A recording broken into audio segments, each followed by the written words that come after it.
Hello, hello, good morning mga kahabis, mga kalodi. Kamusta na kayong lahat dyan? Ako, maulan na morning ha. Ingat kayo lagi sa labas. Pasensya na at ngayon lang tayo nagpakita. Anyway, hindi ko na kayo patatagalin. Basta ingat kayo dyan sa labas. Sa trabaho po ninyo, pag uwi, pagpasok, ingat kayo. Lagi may baong, syempre, payong, coat, and alisto po sa paligid. Tsaka alam nyo na, maraming mga mapagsamantala dyan. Kaya huwag kayong pupunta sa mga lugar na hindi matao. Alright, anyway. Nandito pa rin tayo sa stall number 14. Yan ang ating stall. Number 14, Aqualand Alley, Cartimar, Pasay City. Ito po ang ating hallway. Yan o. So, ngayon ay alas 10 ng umaga.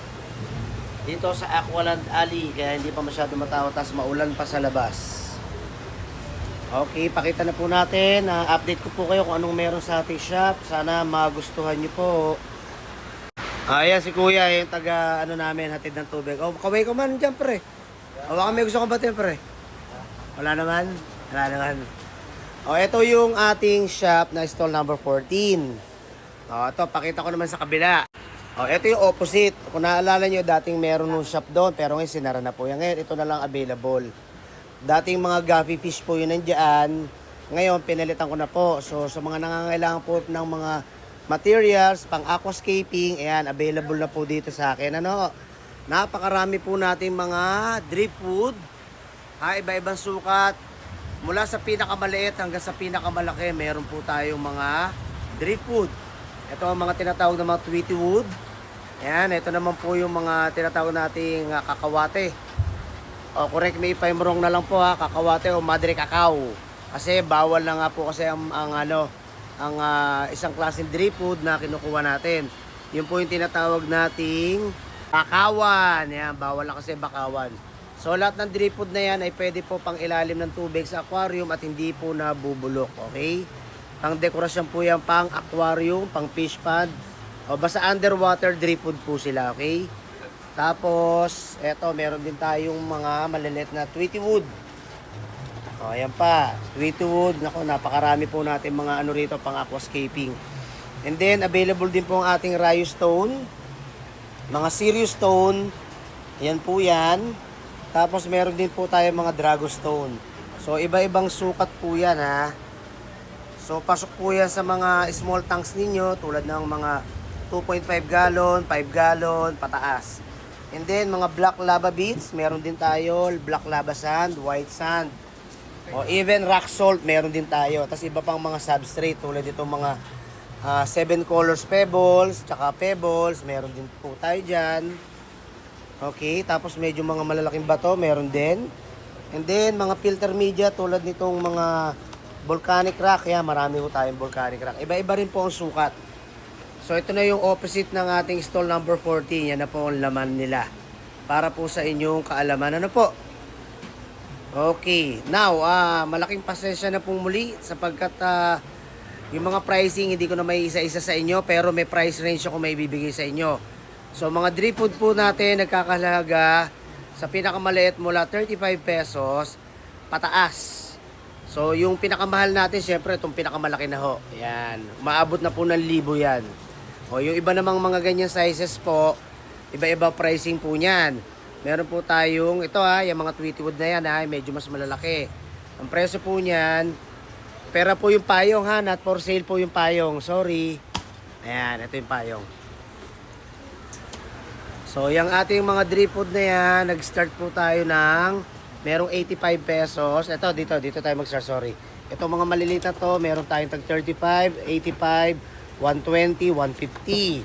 Tapos dito, from 150, meron 185, 190, may 290, 250, hanggang 350 pesos po. So, yun po yung mga price range ng ating mga driftwood, okay? Okay, hindi ko na isa-isa sa inyo sapagkat napakarami po niyan. Tsaka yung sukat, iba-iba sukat. So, yan po Kaya lang hindi ako pwede makapag online sa inyo na isa-isa ko titingnan para makapili kayo. Pinakamaganda niya, pumunta kayo dito, pumasyal kayo sa stall number 14 para personal kayo makapili, okay? Alright, now, ang presyohan po natin dyan, naglalaro tayo sa depende yun sa timbang Meron tayo dyan, may 50 pesos, may 85. So, doon tayo naglalaro dyan. Depende kasi sa laki ng bato na kukunin po nila, okay? Alright, yan po. O, meron pang tag 250, 350, depende sa timbang na kukunin po nila. So, I hope naintindihan nyo po yung mga pricing natin. Pasyal na lang po kayo dito. Basta ang importante, pag pasyal nyo po dito, may nagustuhan po kayo, magbibigay na lang po tayo ng mga discount sa inyo, okay? Alright, maraming salamat. Dito naman tayo sa mga isdaan. Ito naman po yung loob ng main shop po na stall 14, opposite ng mga drift food. Ayan po si Mar. Kapitbahay po natin yan dyan sa kabilang shop. Ito, meron tayo dito mga breeder size na mga platy. Ayan. Yung mga breeder size na platy po natin, price range po natin dyan 50, 75 hanggang 85 pesos. Okay? Alright. Yan po yung mga breeder platy natin. May Mickey Mouse platy, merong wagtail platy, may blue moon platy. So, iba-ibang breeder size platy na po yan. Iba-ibang uring platy na po siya. Okay? Ang sukat po ng ating mga platy dito ay more or less than merong 1.5 to 2 inches hanggang more than 2 inches po ang sukat nila. Ganyan kalalaki po yung breeder size na platy natin, okay? Sa mga naghahanap po ng mga pom-pom crabs, yan, mga bottom cleaner pom-pom crabs, kala nyo wala yan, marami po yan pag inangat ko ito yung mga rocks na to. Yan, yan ang ating mga pom-pom crabs. Bottom cleaner, pwede mo siya isama sa mga community fishes, tagalinis lang po yan ng mga poops, mga leftover food ng inyong aquarium tank sa bottom ground ng inyong mga aquarium. Ayan, Safe po yung mga isda natin dito kasi nasa ground lang naman sila. Okay? Tsaka tagakain din po ito ng mga algae sa inyong aquarium. Ayan sila, Cute, no?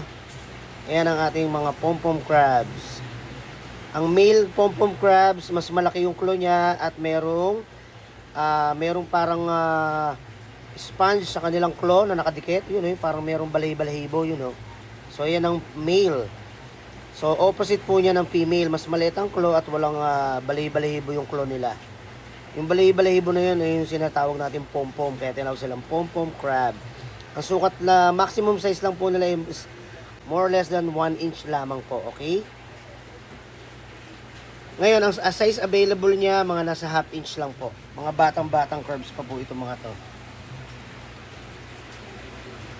Ayan, available po yung ating pom-pom crabs, ha. Dito naman sa baba, ito naman ang tinatawag ng mga bamboo shrimp.